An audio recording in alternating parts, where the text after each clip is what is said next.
سیدہ قیلہ بنت مخرمہ رضی اللہ عنہا مومن بیٹیوں کی ماں، نام قیلہ، والد کا نام مخرمہ تمیمی اور خامد کا نام حبیب بن ازہر تھا۔ انہوں نے متعدد بیٹیوں کو جنم دیا لیکن بیٹا کوئی نہ ہوا۔ یہ سیناریو بھی ہوتا ہمارے معاشرے۔ اللہ کی مشیت یہ ہوئی کہ ان کا خامد اس پہلے مرحلے میں ہی فوت ہو گیا جب اسلام کا ابھی ظہور ہی ہوا تھا۔ سیدہ قیلہ نے اللہ تعالیٰ کے فیصلے کو تسلیم و رضا کے ساتھ قبول کیا اور اللہ تعالیٰ کے حکم کو برضا اور رغبت قبول کرنے کے علاوہ کوئی چارہ نہ پایا۔ ہمارے معاشرے میں اگر کسی کی صرف بیٹیاں ہوں تو اس کا کیا حال ہوتا ہے؟ وہ برضا اور رغبت اللہ کے فیصلے کو قبول کرتا ہے۔ یہ دیکھیے کہ اس میں اولاد کا نہ ہونا یا صرف ایک قسم کی اولاد کا ہونا، جیسے صرف بیٹیاں ہونا، بیٹے ہو جائے تو اس کی تو کوئی مسئلہ نہیں، لیکن اگر صرف بیٹیاں ہوں تو پھر خاندانوں میں مسئلے کھڑے ہو جاتے ہیں، بعض اوقات طلاقوں تک نوبت ہو جاتی ہے، بعض اوقات اور ایشوز شروع ہو جاتے ہیں۔ تو اس میں پھر سب سے زیادہ متاثر کون ہوتا ہے؟ سب سے زیادہ متاثر کون ہوتا ہے؟ عورت ہوتی ہے جس کی وہ بیٹیاں ہوتی ہیں۔ حالانکہ اولاد کس کی طرف سے ہوتی ہے؟ شوہر کی طرف سے ہوتی ہے۔ اس میں قصور عورت کا نہیں ہوتا، قصور تو مرد کا بھی نہیں ہوتا کیونکہ اس کے اپنے ہاتھ میں تھوڑی ہے، لیکن کوئی بھی مرد عورت کو ذمہ دار نہیں قرار دے سکتا، ٹھیک ہے؟ تو بہرحال اگر کسی کے ساتھ ایسا ہو جائے تو پھر سب سے احسن رویہ کیا ہے کہ انسان اللہ کی رضا پر راضی ہو، کبھی اپنے دل میں پریشانی اور بے چینی نہ رکھے کہ بیٹا کیوں نہیں، اور ہر وقت بس ایک ہی دھن لگی رہے کہ کیوں نہیں، ایسا کیوں ہے، میرے ساتھ بڑی ذاتی، اور دوسروں کے بچے دیکھ دیکھ کے انسان حسرتیں کرتا رہے اور ایک کرب و بلا میں اپنے آپ کو ڈالے رکھے۔ تو اس سے ہٹنا ہے۔ صحابیات کی زندگی میں جو نمونہ ہے وہ کیا ہے کہ جس حال میں رب نے انہیں رکھا وہ اس پر راضی رہی، اور یہی ایمان کا ثمر ہے۔ وہ اپنی بیٹیوں کو اسلام کے بنیادی احکام بتانے اور انہی احکام کی روشنی میں ان کی تربیت کرنے، انہیں اعلیٰ اسلامی اخلاقیات سے آراستہ کرنے لگی۔ ایک دن اچانک ان کے خاوند کا بھائی آصوب بن ازہر ان کے گھر آیا اور اپنے بھائی کی بیٹیاں چھین کر لے گیا۔ وہ کیوں؟ چچا تھا نا، بھائی فوت ہو چکا تھا، تو اس نے کہا یہ ہماری اولاد ہے، دے دو ہمیں۔ ایسا بھی ہوتا ہے ہمارے معاشرے میں، ہوتا ہے نا کہ جب شوہر فوت ہو جائے یا طلاق ہو جائے تو پھر بچے بعض اوقات بیوی سے چھین لیے جاتے ہیں۔ اس نے سیدہ قیلہ کی تنہائی پر کوئی ترس نہ کھایا اور نہ اس کے دل میں یہ ترس آیا کہ اس کا خاوند فوت ہو چکا ہے۔ اور یہ کتنا مشکل ترین وقت ہوتا ہے کہ جب عورت سے اس کے سارے پیارے رشتے چھن جائیں۔ سیدہ قیلہ نے اپنے دل میں یہ بات ٹھان لی کہ کوئی شخص اسے رسول اللہ صلی اللہ علیہ وسلم کی خدمت میں لے جائے تاکہ وہ آپ سے شکایت کر سکے اور آپ کو بتا سکے جو اس کے ساتھ بیتی ہے۔ سیدہ قیلہ کو پتا چلا کہ حریث بن حسان رسول اللہ صلی اللہ علیہ وسلم کی طرف روانہ ہو رہا ہے، تو سیدہ قیلہ نے اس سے کہا کہ مجھے بھی ساتھ لے چلیں۔ اس نے کہا ٹھیک ہے، تشریف لے چلیں۔ رسول اللہ صلی اللہ علیہ وسلم سے ملاقات کے لیے روانگی۔ جب دونوں رسول اللہ صلی اللہ علیہ وسلم کے پاس آئے تو فجر کی نماز کھڑی ہو چکی تھی اور آسمان پر ستارے جھلملا رہے تھے۔ رات کے اندھیرے کی وجہ سے ایک دوسرے کی پہچان مشکل تھی۔ یہ فجر کا اصل وقت ہے۔ آپ کس وقت فجر پڑھتے ہیں؟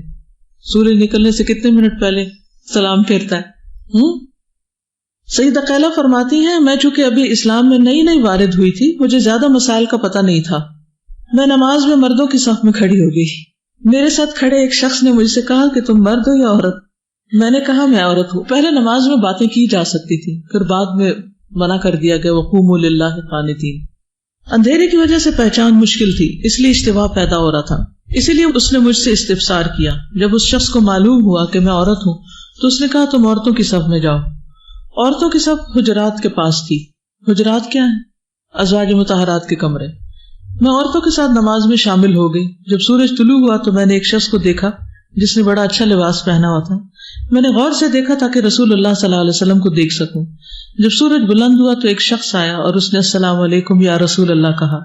نبی کریم صلی اللہ علیہ وسلم نے جواب میں وعلیکم السلام ورحمۃ اللہ وبرکاتہ کہا۔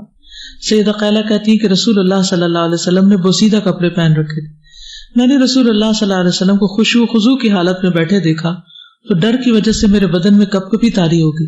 ابو داؤد میں مذکور ہے کہ سیدہ قیلہ نے نبی کریم صلی اللہ علیہ وسلم کو خضوع و خشوع کے ساتھ بیٹھے ہوئے دیکھا تو اس کے بدن میں کپ کپی طاری ہو گئی۔ ایک ہم نشین نے رسول اللہ صلی اللہ علیہ وسلم کو بتایا کہ یہ خاتون کانپ رہی ہے۔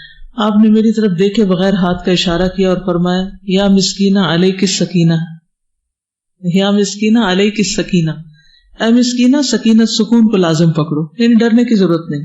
اس کے بعد میرا خوف جاتا رہا اور میں نے اطمینان اور سکون محسوس کیا۔ میرے ساتھ جو شخص آیا تھا وہ آگے بڑھا اور اس نے رسول اللہ صلی اللہ علیہ وسلم کے دست مبارک پر بیعت کی اور اسلام قبول کر لیا۔ سیدہ خیلہ فرماتی ہے کہ رسول اللہ صلی اللہ علیہ وسلم نے میرے لیے ایک وثیقہ لکھا۔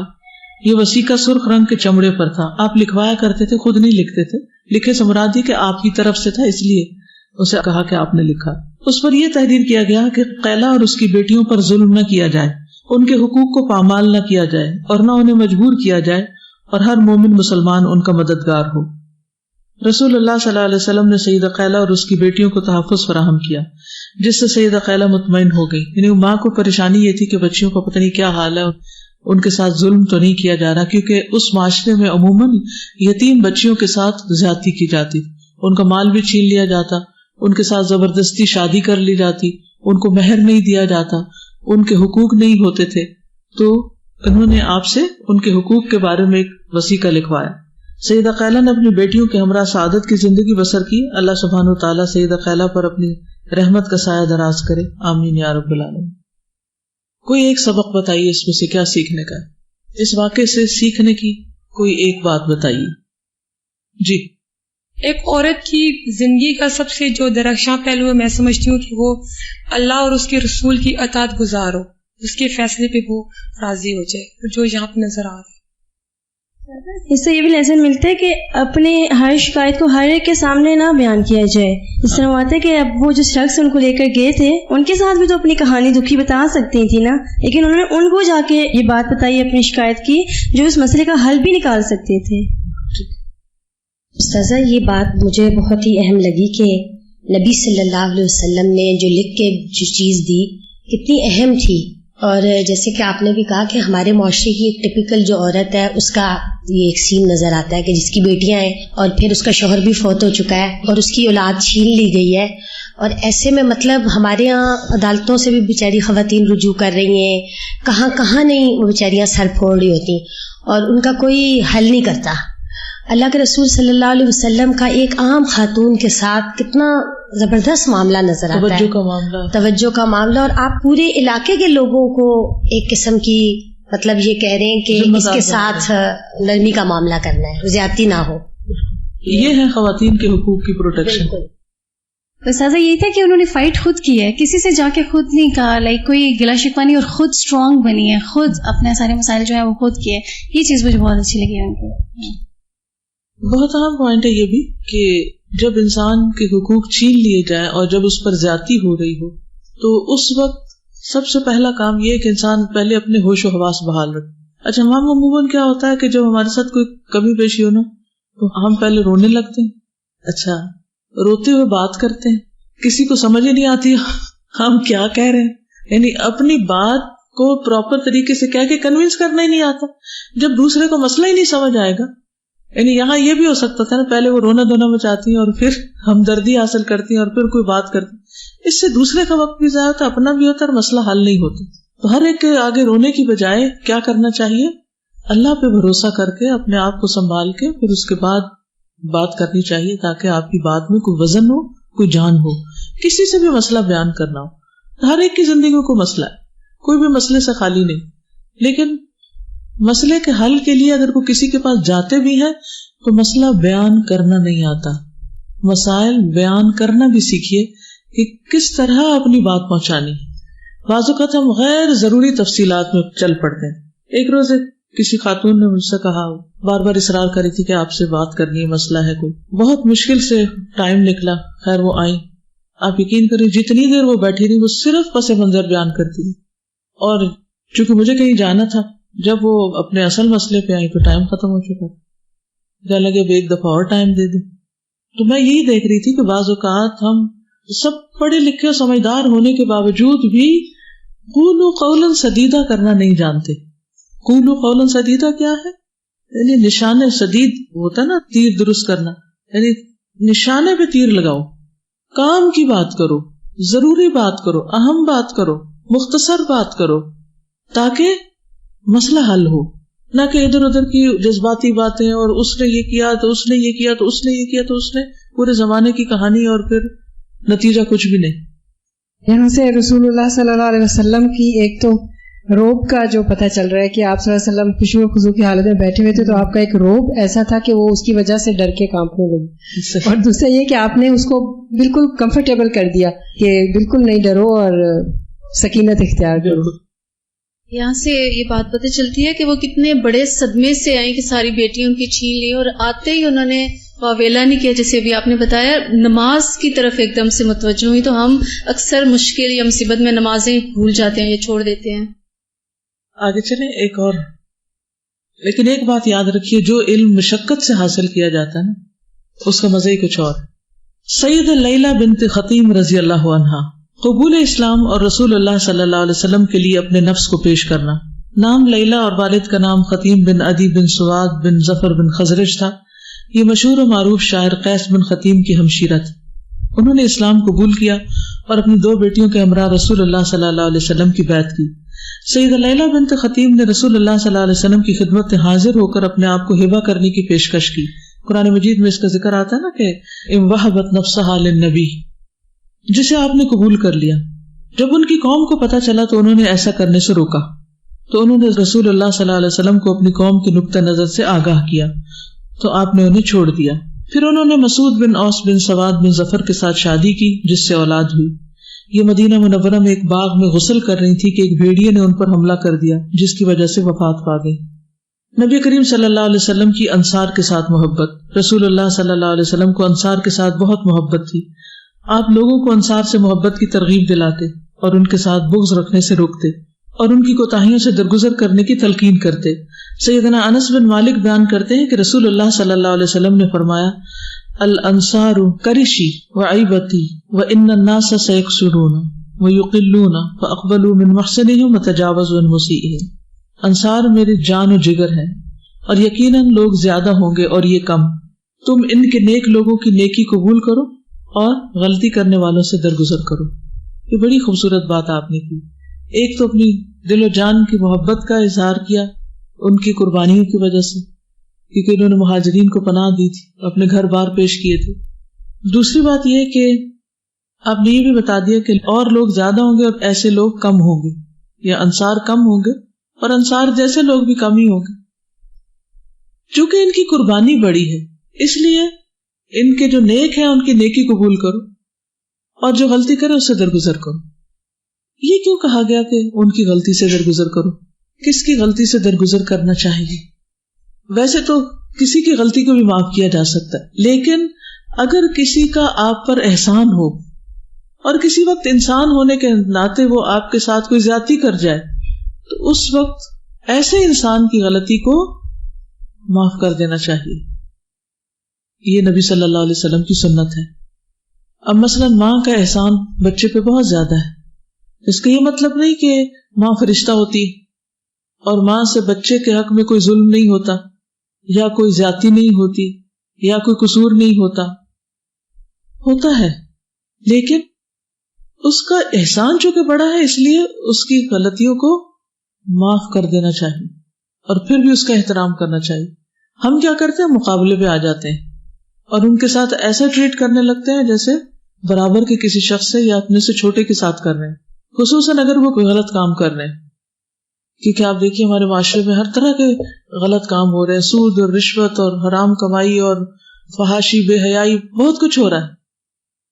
ایسی صورتوں میں بعض اوقات انسان کے اپنے ہی پیارے اس میں ملوث ہوتے ہیں اور آپ کو پتہ ہوتا ہے.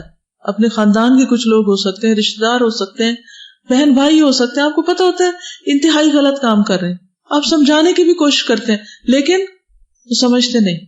پھر آپ سختی پر اتر آتے ہیں. تو کیا سختی معاملہ حل کر دیتی ہے؟ کیا خیال ہے؟ آپ کا ڈانٹ ڈپٹ کرنا اور پولیس بن جانا کیا لوگوں کی برائیوں کو کم کر دے گا؟ جی، کنونس کریں گے، پیار سے سمجھائیں گے، ان کے سامنے اپنا عملی نمونہ رکھیں گے.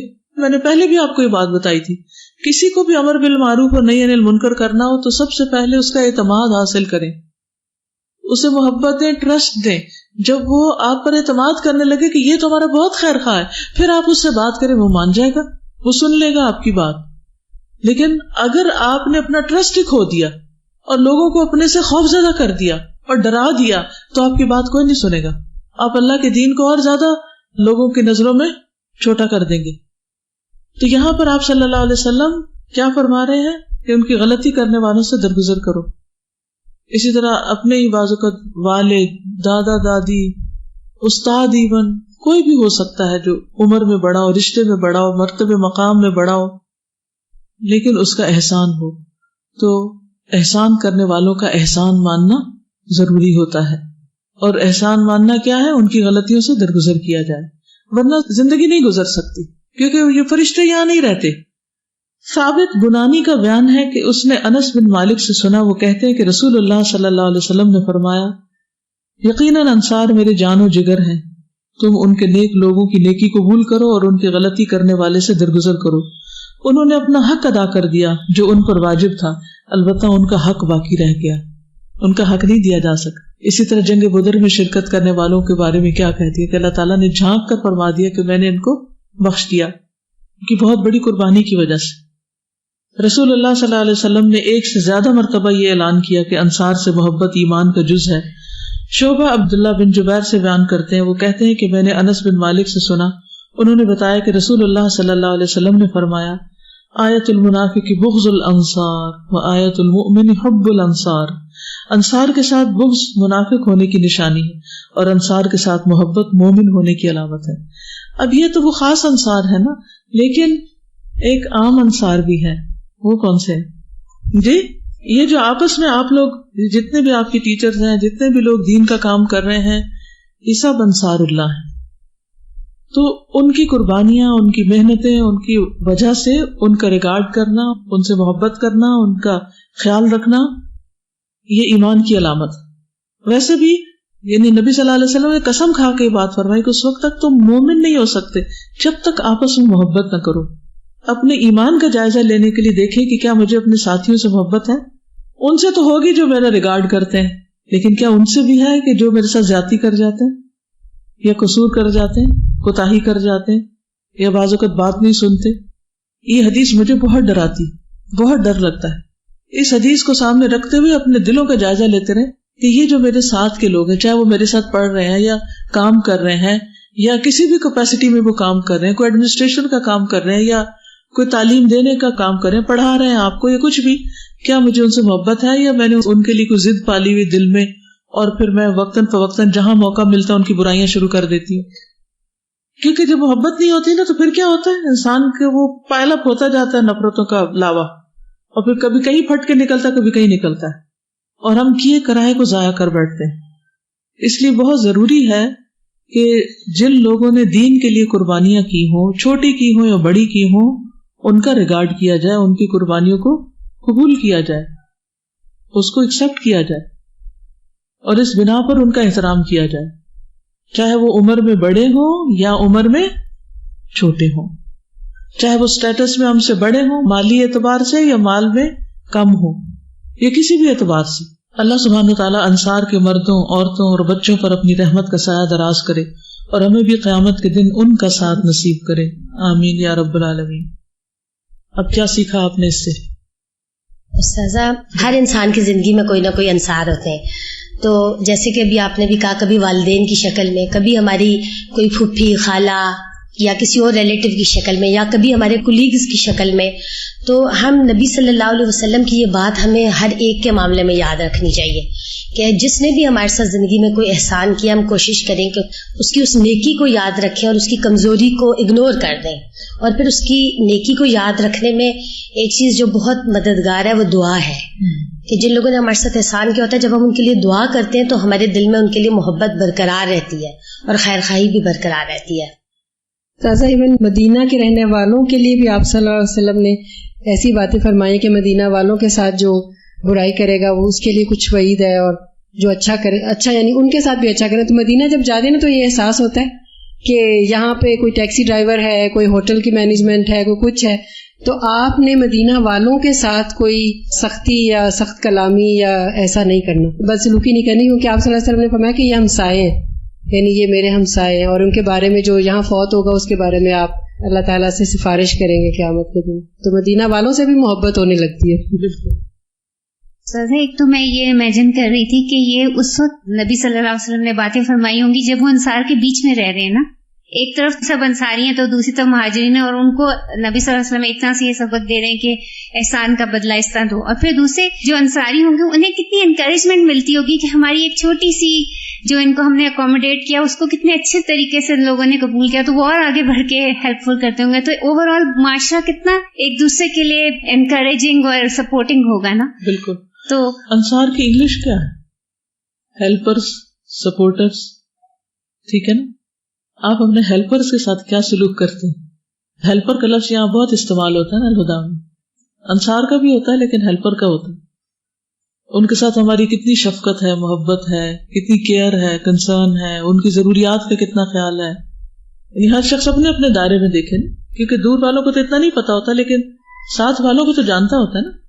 استاذہ جیسے ابھی ہم جب یہ ڈسکس کر رہے تھے کہ جو دین کے کام میں بھی جو بھی کام کر رہے ہوں, چاہے وہ ہم ایک چھت کے نیچے ہوں یا مختلف ریجنز میں ہوں, یا ایون ایک آرگنائزیشن دوسری آرگنائزیشن سے کیسے کرتی ہے نا. تو ابھی آج صبح ہی میں تھوڑا سا کام جب آفیشیل کر رہی تھی تو ایک کلپ میری اس میں آیا, آڈیو کلپ تھا. تو کوئی ایک خاص دینی فکر سے تعلق رکھنے والے کسی دوسرے فکر سے تعلق رکھنے والے عالم کے خلاف کچھ بول رہے تھے نا. یعنی وہ اپنی بیسیکلی ایکویلی یوں کر رہے تھے نا کہ یہ علمی سطح پہ بہت کم ہے اور اس طرح کر کے نا. تو میں صرف یہی سوچ رہی تھی کہ اگر یہ دونوں آپس میں مل جائیں تو کتنی بڑی قوت بنے. اور کیا انہوں نے صرف یہی حصہ ان کے حصے میں آیا کہ انہوں نے بیٹھ کے ان کا جو بھی کام ہے اچھا ہے یا برا ہے وہ تو اللہ ہی بہتر جانتا ہے, لیکن اس کو صرف یہ کیا. السلام علیکم. پچھلا والا جو ہم نے ٹاپک پڑھا تھا اس میں سے ایک بات آئی تھی دماغ میں کہ ان کی جب وہ بیٹیاں لے گئے تو انہوں نے جا کے ان کے گھر میں نہیں شور مچایا کیونکہ she knew she couldn't do anything. تو ان کو پتا تھا, ان کو ریئلائز ہوئی یہ بات کہ کیونکہ وہ خود کچھ ان کے ساتھ ایسے فزیکلی لڑ نہیں سکتی, تو انہوں نے یہ نہیں کیا کہ میں پہلے اپنی ساری قوت لگا لیتی ہوں, سارا معاملہ بگاڑ لیتی ہوں, اس کے بعد کسی اور کے پاس لے جاؤں گی. تو وہ ڈائریکٹ اس کے پاس لے کر گئی جو ہیلپ کر سکتا تھا. اور اس والی چیز میں ہمیں یہ پتہ چلتی ہے کہ انصار جس کا آپ کے اوپر احسان ہے اس کا آپ نے خیال رکھنا ہے. تو اگر آپ خیال نہیں رکھتے ہو تو اس طرح نا ایک نیگیٹو سی چیز جو آپ کے اوپر احسان کر رہا ہے اس کے اندر ڈیولپ ہوتی ہے کہ دیکھو میں نے اس کے اوپر احسان کیا تھا اور یہ میرے ساتھ اس طرح کر رہا ہے. تو وہ اس نیگیٹو چیز کو بچانے کے لیے بھی آپ کو ان کے ساتھ اچھا سلوک کرنا. اچھا ہوتا پتہ کیا, ہماری عام روزمرہ زندگی میں جو تو ہماری ذات پہ کوئی احسان کرتا ہے نا, ذاتی پرسنل ہمارا لین دین ہوتا ہے, اس کے ساتھ ہم پھر بھی پولائٹ ہوتے ہیں. لیکن یہ انصار دین کے ہیلپر سے, یہ یاد رکھیے, دین کے ہیلپر سے. تو ذاتی احسانات کا تو ہم بدلہ چکاتے رہتے ہیں کسی نہ کسی طرح پھر بھی, لیکن وہ جو ہماری ذات پر نہیں دین کی وجہ سے کام کر رہا ہے اس کے ساتھ ہمارا کیا سلوک ہے, ہم سب کو غور کرنا چاہیے. جی عموماً ہم انصار کا لفظ سن کے ہمارے ذہن میں صحابہ کرام ہی کا ذکر آتا ہے نا, لیکن یہاں پہ سیدہ لیلا کے بعد انصار کا ذکر ہو رہا ہے. اس کا مطلب ہے کہ عورتیں بھی, اور یقیناً انہوں نے جو اپنے گھر بار دیے تھے عورتیں ساتھ شامل تھیں تو دیے تھے, اور نہ مرد حضرات کے لیے اتنا آسان نہیں ہوتا کہ ہمارے گھر جا کے دے دو. تو یہ کہ پھر یہ بہت بڑی بات ہے کہ عورتیں بھی انصار بن سکتی ہیں. بالکل. ابھی یہ مائگریٹ کرنے کی بات ہو رہی تھی تو مجھے یاد آ رہا تھا کہ 1947 میں جو ہمارے فور فادر سے سب کانٹیننٹ پارٹیشن ہوا تھا کہ انہوں نے کہاں سے مائگریٹ اور کتنا سیکریفائس کیا, کہ اگر ہم اس وقت ان کو مینشن نہیں کریں گے تو it would be a great injust. کہ انہوں نے بھی اپنے صرف دین کی خاطر, کیا تھا ان کے درمیان ڈسکریمنیشن, صرف دین لا الہ الا اللہ ایک کلمہ تھا جس کی بیس پہ انہوں نے اتنا کیا تھا. اٹ سیمس کہ ہمارا جو ایمان ہے ایز کمپیئر ٹو دیئر, کہ آج سے 50 to 60 ایئرز اگو کی اگر بات کریں تو ان کا وہ زیادہ اسٹرانگ تھے, ان کے اسپرٹس زیادہ تھے, ان میں اتنی ابیلٹیز بھی زیادہ تھی کہ انہوں نے جانیں بھی قربان کی, فائنینشلی بھی وہ بالکل یہاں پر آ کر نیل ہو گئے تھے. تو اگر ہم سے کچھ مانگا جائے سب سے پہلے ہم کس کو سیو کرتے ہیں؟ ہم سب سے پہلے ہم اپنی دولت کو سیو کرتے ہیں, سب سے پہلے ہم اپنی فائنینشیل پوزیشن کو سیو کرتے ہیں. دین کی طرف تو ہم آنا جانتے ہی نہیں ہیں, تو ہمیں ایٹ لیسٹ ان سے کچھ نہ کچھ سیکھ لینا چاہیے. بالکل. جی بولیے. السلام علیکم. ہیلپرس کی جہاں بات ہے یہ انصار کی, تو ہم لوگ صرف یہ نہیں کہہ سکتے کہ ہمارے ساتھ گروپس میں کام کرنے والے یا ہمارے ٹیچرز ہیں. لائک ہم لوگ گھر میں جاتے ہیں تو جو ہمارے گھر میں کچن میں کام کرنے والے لوگ ہوتے ہیں, جو ہماری کھانا بنانے والے لوگ ہوتے ہیں, ہم ان کے ساتھ کیسا بیہیویئر کریں. ایون ہم یہاں الہدیٰ میں تو ہم لوگ تو لائک جو آنٹی ہوتی ہیں واش روم صاف کرنے والی, ہم تو ان کی طرف دیکھتے بھی نہیں ہیں موسٹلی. سلام کرنا بھی کسی کو یاد ہوتا ہے یا نہیں, ہم لوگ صرف یہ سوچ لیتے ہیں کہ ان کا بس کام ہے صفائی کر کے چلے جانا, لیکن ہم نے کس حد تک خیال رکھنا ہم یہ بھول جاتے ہیں. اور ان کا ہم پر کتنا احسان ہے ہم یہ بھول جاتے ہیں. جزاکم اللہ خیرا. سبحانک اللہم و بحمدک اشہد ان لا الہ الا